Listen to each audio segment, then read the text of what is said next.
Según los últimos datos que ha ofrecido la Fundación ANAR, la conducta suicida en niños y adolescentes se disparó en 2022 con 906 tentativas hasta el mes de agosto. Es la cifra más alta de los últimos 10 años. Desde 2020, además, se han producido 1.949 intentos. Los últimos casos de intento de suicidio se han asociado al acoso escolar. Esta problemática está cada vez más mediatizada, pero sigue presente en muchas de las aulas educativas de nuestro país.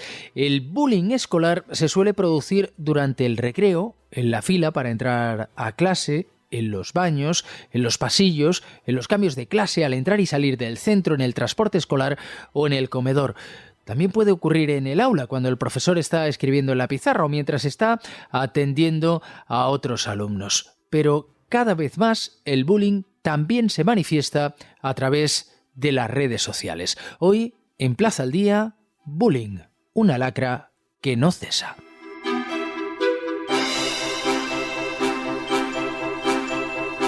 España es uno de los países donde más ciberacoso sufren los menores de edad, con aproximadamente un 40% de jóvenes españoles que han sido acosados por vías digitales, según un informe de la Organización Mundial de la Salud. Stop Haters es la primera asociación en España creada para afrontar el acoso y el ciberacoso a través de las redes. Vamos a saludar a su presidenta, es Sara Antúnez. ¿Qué tal? Muy buenas. Hola, ¿qué tal? ¿Cómo estás? ¿Llegamos tarde en España con estos asuntos? Bueno, yo creo que llegamos tarde en general. No tenemos tampoco que flagelarnos pensando en esto, ¿no? En que somos los últimos de la cola. Obviamente nuestros números son muy altos y en comparación con otros países somos los peores datos, pero sí que creo que en general se está llegando tarde. Por eso tampoco se encuentra una solución eficaz. Sí que es cierto que ya hay enseñanzas, ¿no?, que aplican ciertos sistemas y protocolos que están funcionando, pero bueno, España sí que es más reticente a la hora de aplicar, vamos a decir, novedades que puedan ayudar y sobre todo creo que tendemos, y esto sí que es una cosa muy nuestra, a no aceptar los problemas, los negamos y de esta manera no los vamos a solucionar nunca. Parece que nos dé miedo, ¿no?, hablar de estas cifras. Ahora, como decíamos, ya no se hace bullying solo en el centro educativo. Uno de los principales problemas actualmente es el teléfono móvil, el smartphone. Efectivamente, tenemos que pensar que hasta hace 30 años, 20, bueno, incluso yo tengo 31 y no tuve móvil hasta ya mayor. Entonces tenemos que pensar que hace muy poco que los menores tienen teléfonos, además cada vez a más pronta edad. Estamos hablando de regalar un iPhone con 9 años y es que un iPhone es un smartphone, no es un teléfono, como su propio nombre indica. ¿Y qué ocurre? Que antes efectivamente, como decías, era solo en el entorno escolar. Ahora es 24/7, 365 días al año. Y la problemática además que emana de esto es que pensemos entre todos que si el acoso se produce en el teléfono, aunque sea por compañeros de la escuela, las responsabilidades son más difíciles de atajar, ¿no?, en un procedimiento judicial, por ejemplo, porque el colegio va a decir que no ha sido en el centro. Y efectivamente tienen en parte razón, porque hay mucho acoso que no ha ocurrido estando en el centro, dado que es por teléfono, y así viceversa.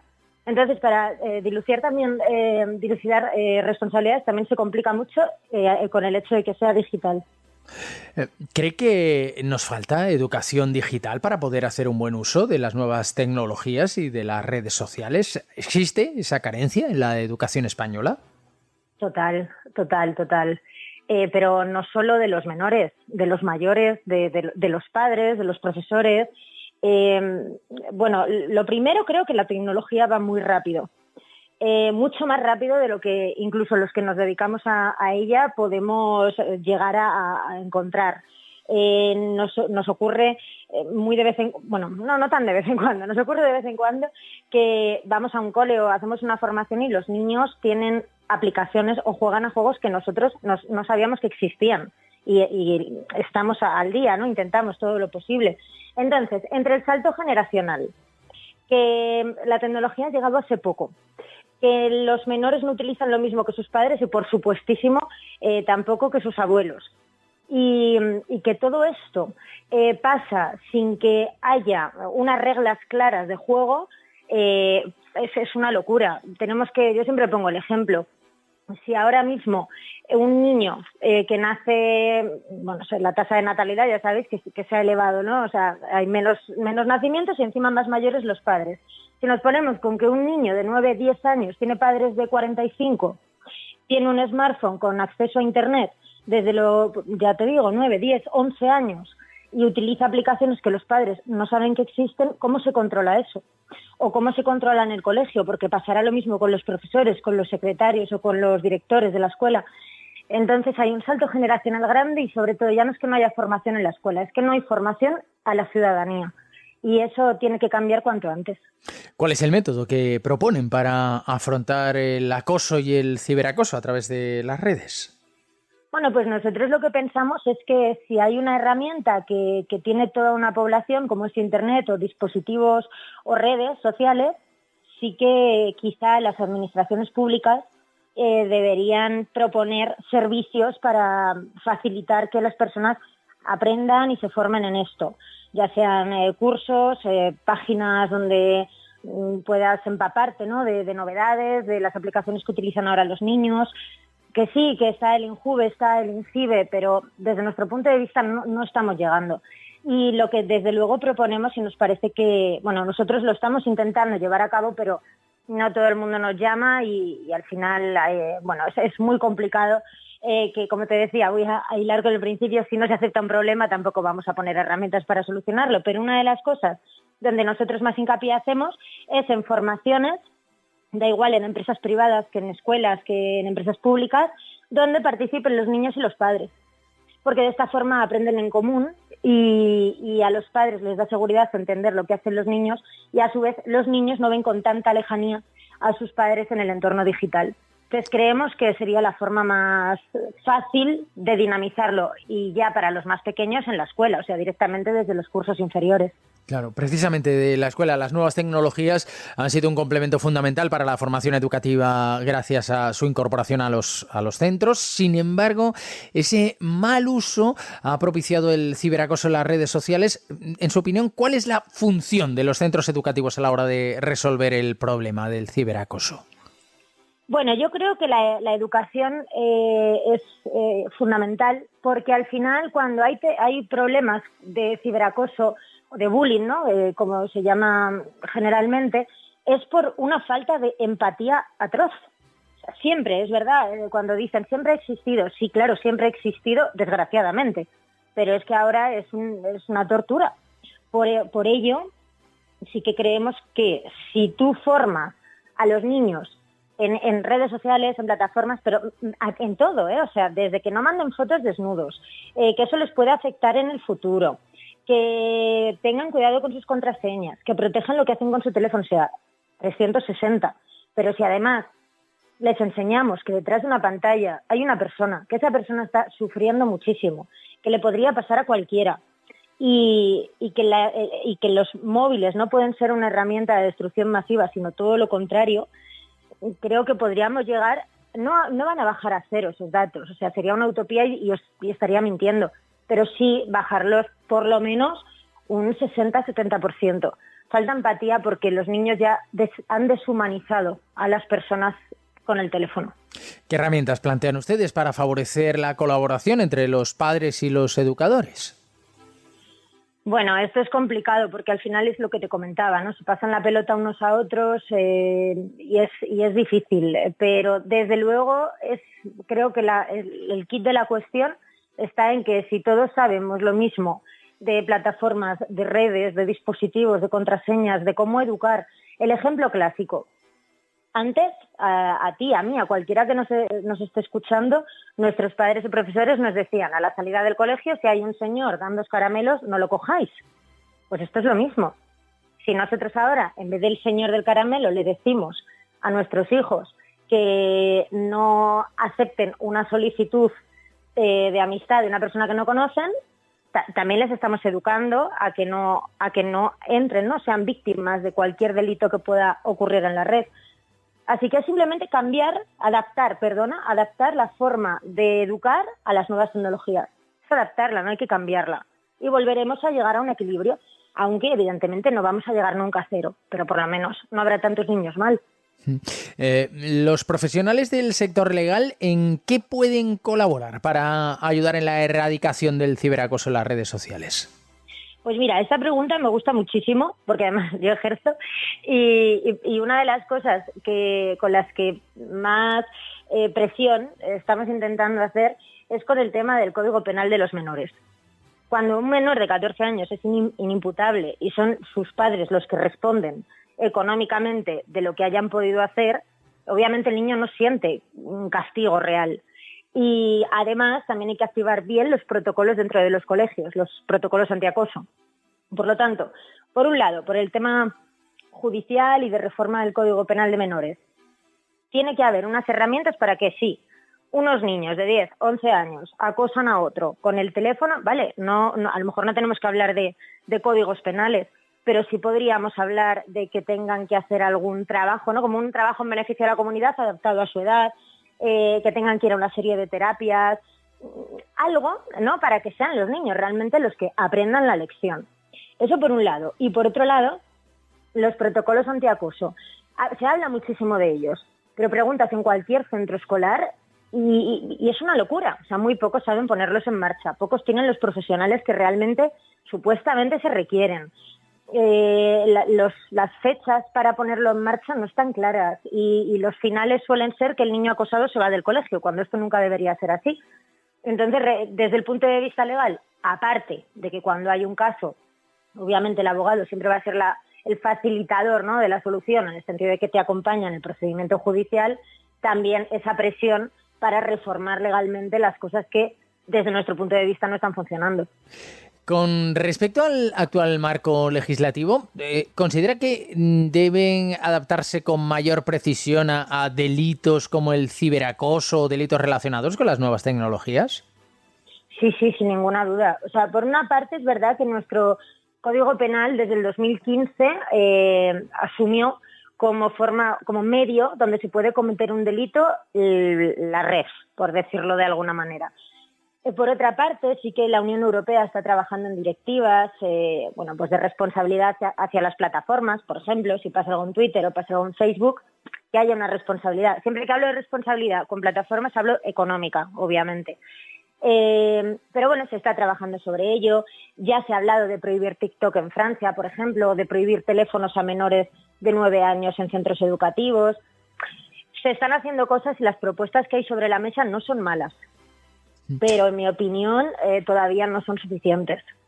¿Hay un perfil del acosador? ¿Se ha podido construir ese perfil? Bueno, nosotros llevamos 7 años trabajando en ello, porque además tenemos psicólogos maravillosos dentro del equipo y criminólogos, pero no hay un perfil, tampoco lo hay de víctima.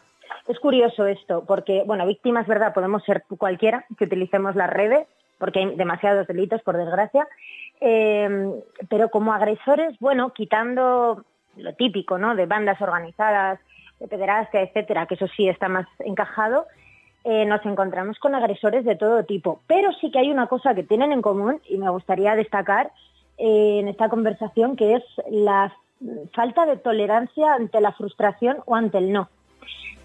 Un alto porcentaje de acoso entre individuos, o sea, entre uno o un grupito contra uno, se suele dar porque es como que no aceptan un no por respuesta, no aceptan que la novia les haya dejado o no aceptan que no haya querido jugar al fútbol con ellos en un momento dado.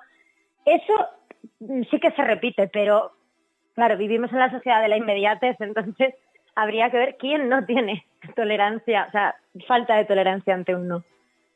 Pues Sara Antúnez, presidenta de la asociación Stop Haters, muchísimas gracias. Muchísimas gracias a vosotros por darnos voz y lo que necesitéis.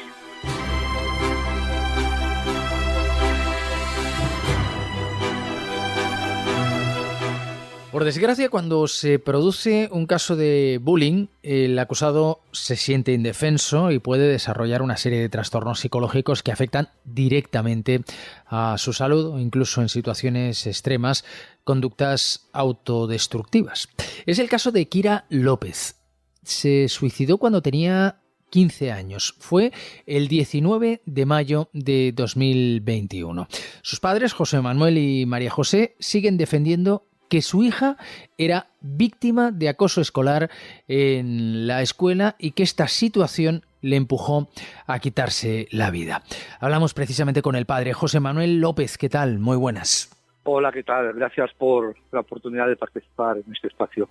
Usted inició una gran recogida de firmas para pedir al Ministerio de Educación que aprobara una ley nacional contra el acoso escolar. ¿Cuántas firmas finalmente ha podido recoger? Pues ya estamos cerca de las 254.000 y la verdad es que sigue subiendo y por desgracia cada vez que un niño se quita la vida, las firmas vuelven a subir, ¿no? Nos gustaría que esa petición que hice cuando mi hija se quitó la vida no existiese ni siquiera, ¿no? Porque parece hasta algo irreal, pero bueno, ahí están esa cantidad de familias que están preocupados por el tema.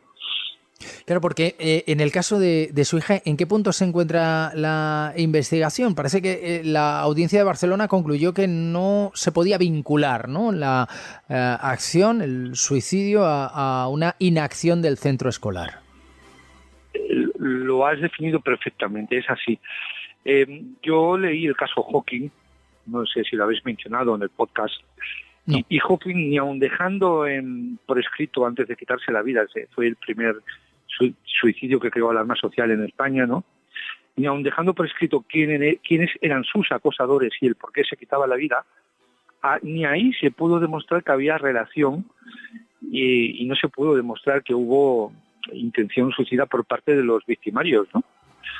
Claro, mi hija se despidió, pero ni siquiera dejó nombres. Entonces, es verdad que pusimos una demanda penal con nuestra abogada Carnaval, pidiendo que se investiguen si había relación, pues hubo inducción al suicidio, y ha salido que no. Pero yo estuve obligado a hacer esta petición vía penal porque piense que mi hija, a la semana de morir, en su correo de colegio recibió un mensaje que ponía muere, muerte, y si yo no llego a hacer esta demanda vía penal, no hubiese podido añadir las otras peticiones, que una de ellas era averiguar quién envió ese correo, y finalmente se supo que era un igual de la clase, era un niño repetidor de su clase.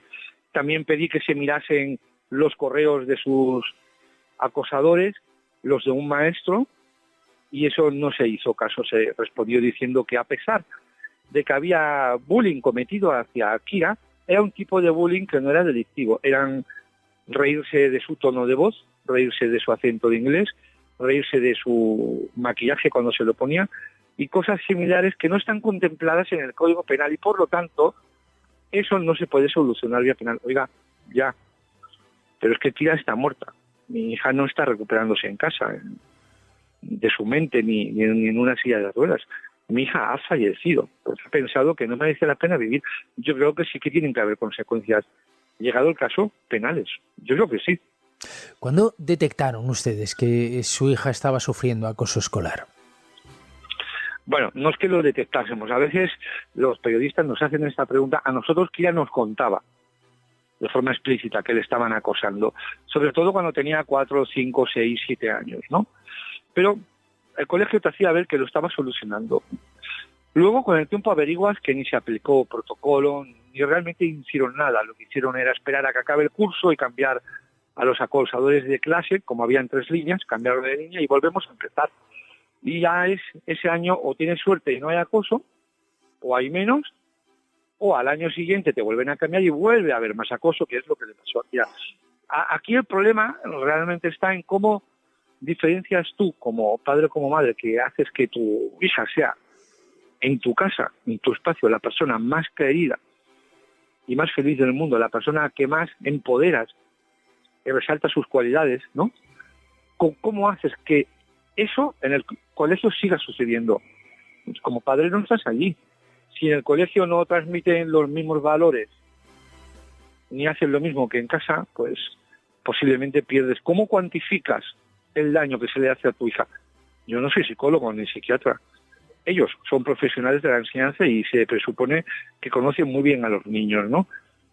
A lo mejor son ellos, sus psicólogos, sus psicopedagogos, los que sí pueden o tienen la capacidad para identificar el daño que tiene, pero un adulto en principio ponerse en el lugar de un niño y hasta el punto de tener la empatía, de saber cómo sufre, yo creo que eso es muy difícil. Yo sabía que mi hija a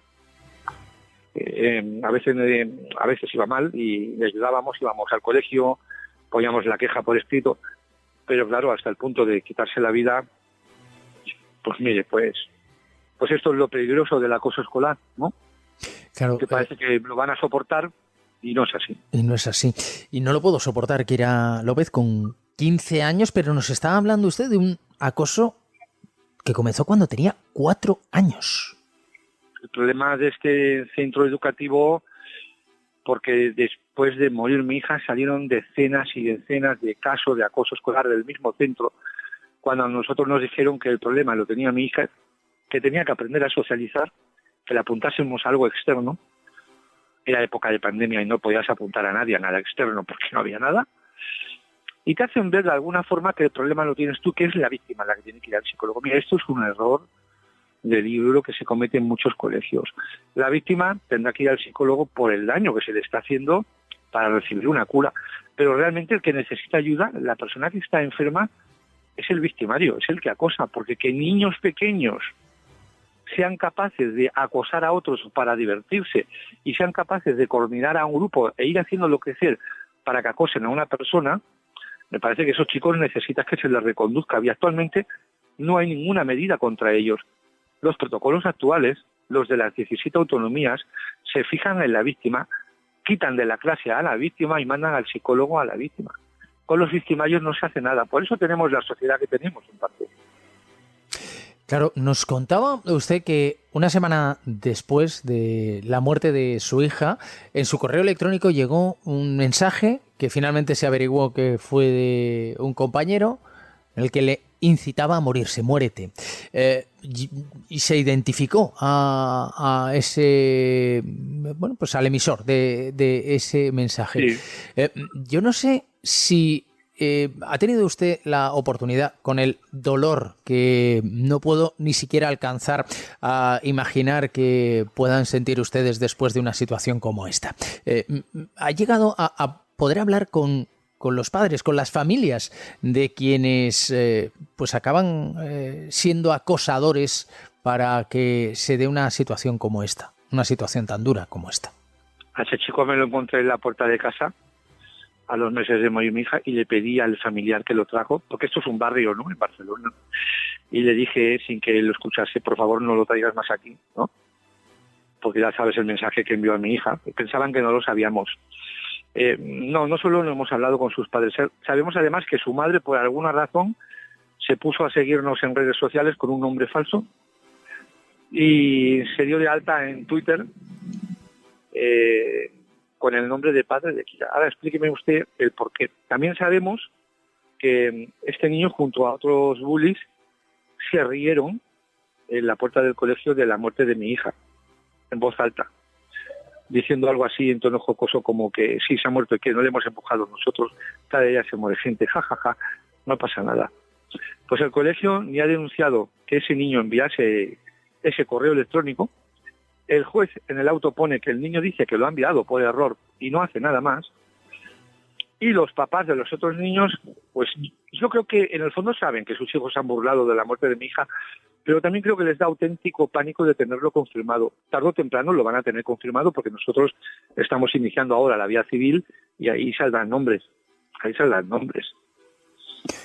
Estoy casi seguro de que ustedes, los familiares de Kira, han revisado 100.000 veces, aunque sea mentalmente, lo que acabó sucediendo en todos esos años, cuál fue la situación y cuáles fueron las acciones. Me gustaría que esta entrevista sirviera para quienes puedan estar viviendo una situación análoga a la suya. No sé si nos puede dar usted señales de alarma y consejos para los padres de niños que puedan estar siendo acosados o padres que tengan la sospecha de que sus hijos están siendo acosados. Claro, porque por desgracia a mí no me ha salido bien, pero sí puedo aconsejar sobre lo que no se tiene que dejar de hacer, ¿no? lo primero que aconsejo es que si el profesorado y sobre todo la dirección no se involucran en solucionar el problema y no lo ven grave o ni siquiera lo ven, porque a veces hay centros educativos que dicen, bueno, esto, el acoso social entre niños es una tontería, son cosas de niños. Si no se involucran para solucionarlo, no les quedará más remedio que cambiarse de centro. Y además que lo hagan deprisa. E incluso les aconsejo que mientras hagan ver que su hijo tiene diarrea o cualquier cosa, o dolor de espalda o lo que sea, y no le lleven ni al centro, porque, oiga, si el niño está sufriendo y usted le tiene que llevar obligatoriamente y el niño entiende que no se va a librar nunca, eso no es bueno para el niño, ¿eh? Eso es que no lo es. Yo siempre aconsejo eso en el primer momento. Y luego, pues, que se informen de todo, que tomen nota por escrito, que pidan que se levante acta, incluso que graben las conversaciones con el profesorado, que pidan que se aplique protocolo, ¿no? Que lo tienen que comunicar a educación. Ahí, cuando están queriendo arreglar el problema, ¿no? Que quede todo documentado. Pero ya le digo, cuando no, hay que salir corriendo del centro. Y es contra lo que yo lucho ahora. Porque ahora los hijos de los papás y las mamás están seguros en los colegios dependiendo de la suerte de director y de tutor y de jefe de estudios que tengan. No tiene que depender de la suerte. Tienen que haber unos protocolos que garanticen que todos los niños están seguros, tanto físicamente como mentalmente en la escuela. Y hoy esa suerte del tipo de profesorado que tengan.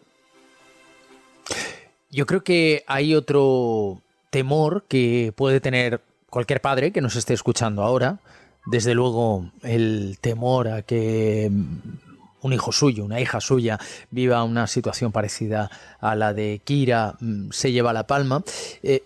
Pero yo creo que hay otro temor, que es el de que su hijo o su hija se convierta en acosador o en acosadora. ¿Qué recomienda al padre que pueda temer eso? ¿Qué tienen que hacer los padres para evitar que se pueda dar esa situación?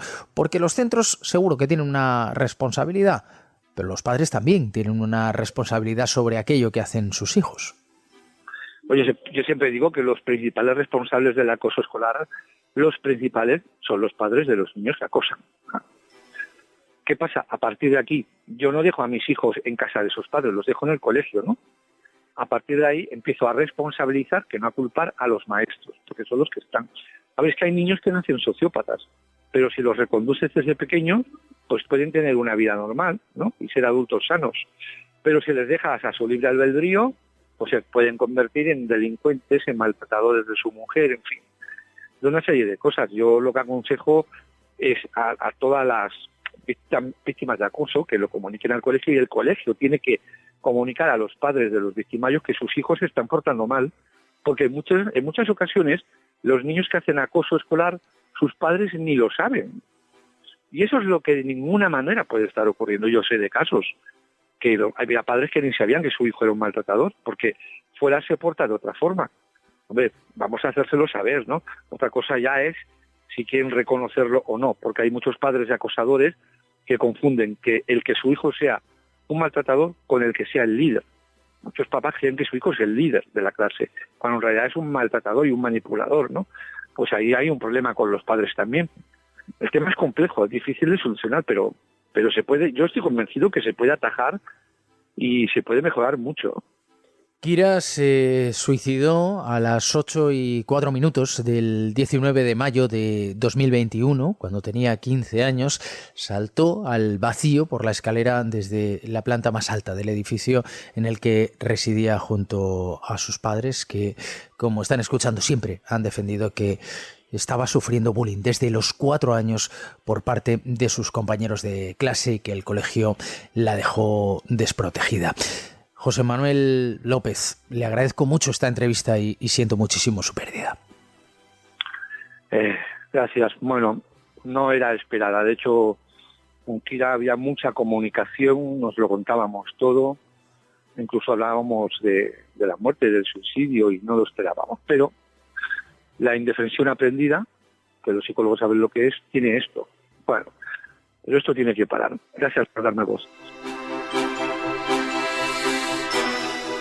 En 2006, el Ministerio de Educación finlandés, preocupado por los crecientes casos de acoso escolar, encargó a un equipo experto en psicología infantil y acoso escolar un programa específico para eliminar esta lacra de sus aulas. Desarrollaron Kiva, el prestigioso programa contra el acoso escolar, cuya eficacia ha quedado demostrada en rigurosos estudios científicos. Además, sus efectos positivos se han extendido a una mayor motivación y a mejores resultados académicos. El éxito de ese programa se ha extendido fuera de Finlandia y ha llegado a colegios de todo el mundo. El Centro Educativo Mascamarena, en la Comunitat Valenciana, lo ha implantado en este curso 2022-2023 en todas las etapas educativas del colegio, con el objetivo, pues, de prevenir y de gestionar aquellos conflictos que aparecen en el entorno escolar. Queremos hablar de ello y para esto vamos a saludar a la coordinadora pedagógica de primaria de ese centro educativo Mascamarena, que se llama Camino Moscardó. ¿Qué tal? Muy buenas. Hola, muy buenas, ¿qué tal? Pues lo primero es que nos explique en qué consiste este método, el método Kiva. Pues mira, el método Kiva es un programa escolar educativo que, bueno, como bien has dicho, tiene como objetivo sobre todo mejorar la convivencia y prevenir las posibles situaciones de acoso que se puedan pues dar, ¿no? en un cole.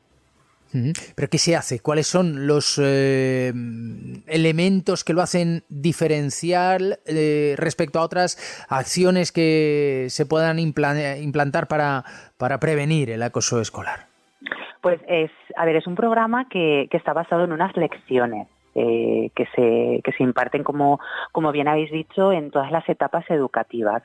Es un programa que está muy bien estructurado, que tiene un material muy versátil, muy práctico para los alumnos y sobre todo lo que a nosotros nos gusta es que hace muchísimo hincapié en la responsabilidad que tienen todos los alumnos para ayudar y para contribuir al bienestar. Por tanto, se trata de poner en conocimiento de los alumnos un material pedagógico. Sí, es un material que les proporciona herramientas para apoyar, para ayudar, para detectar posibles situaciones, lo que les da, pues al final, les enriquece mucho, les da muchísimas habilidades. Ese programa trabaja sobre aquellos que puedan ser acosados, sobre aquellos que se puedan convertir en acosadores y también sobre los compañeros, los observadores de ese acoso.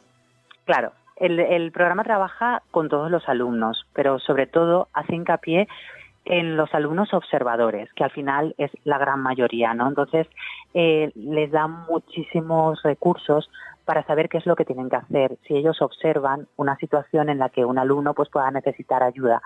Y al final es lo que a nosotros nos gusta muchísimo de este programa, que desde que son muy pequeños les hace que sean muy empáticos, que trabajen mucho valores pues de escucha, de observar y sobre todo de involucrarse, de ser activos en la ayuda, ¿no? De ayudarles pues eso a respetar, ¿no? A que entiendan que uno no puede estar quieto cuando pasa una situación así, sino que tiene que actuar. ¿Han notado ustedes ya un cambio en este curso después de que se haya implantado este programa Kiva? Nosotros sí hemos notado que los niños están muchísimo más sensibles a la hora de hablar y de comunicar y sobre todo incluso entre propios compañeros, ¿no? Decir, bueno, pues esto que has hecho, esta actuación no es correcta, no hay que hacerlo, porque podemos hacer daño, podemos herir, muchas veces sin querer. Los niños a veces tienen actuaciones que no son conscientes del alcance que pueden tener, pero ellos mismos ya van verbalizando y se van ayudando unos a otros y sí que hemos notado que como una mejora, digamos, en la convivencia. Por lo que sabemos, los efectos del programa parecen ser mayores en los alumnos de primaria que en los alumnos de secundaria. Eso es consistente con estudios que evalúan otros programas. ¿Quiere decir esto que las acciones para prevenir el acoso son más eficaces a edades más tempranas? Bueno, creemos que los conflictos que aparecen en edades que tan más tempranas son más fáciles de solucionar, pero también creo que es un programa educativo que cuanto antes lo empecemos también va a ir dando frutos a lo largo de las siguientes etapas.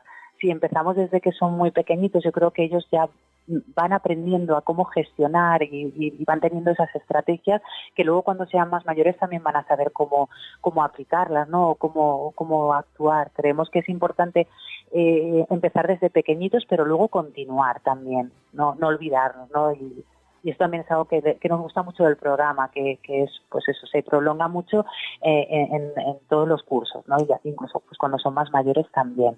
¿De qué manera involucra Kiva a los maestros y a la escuela? Bueno, pues el programa, todos los maestros tienen una formación. Bueno, intentamos que al ser un cole Kiva, pues en Mascamarena estamos todos todo el personal, tanto docente como no docente, somos conocedores del programa. Y el profesorado está pues muy motivado y muy involucrado porque al final vemos que al ser tan educativo pues vemos resultados, vemos que los alumnos pues tienen muchas estrategias, más estrategias de las que a lo mejor poseían antes. Desde su experiencia, ¿cuáles son los principales retos para adaptar y para implementar Kiva en España, fuera de Finlandia? Bueno, yo creo que al final es la formación del profesorado y adaptar a los contextos, ya no solo a nivel cultural, que es verdad que, bueno, pues en España no somos exactamente igual que los finlandeses, pero al final dentro de diferentes coles también hay que adaptar a los diferentes contextos, ¿no? Porque también tenemos pues alumnos diferentes, ¿no? Entonces al final yo creo que es conocer muy bien el programa y conocer muy bien a nuestros alumnos para poder hacer una buena adaptación. Pues Camino Mascaró, coordinadora pedagógica de primaria del Centro Educativo Mascamarena, muchísimas gracias. Nada, muchísimas gracias a vosotros.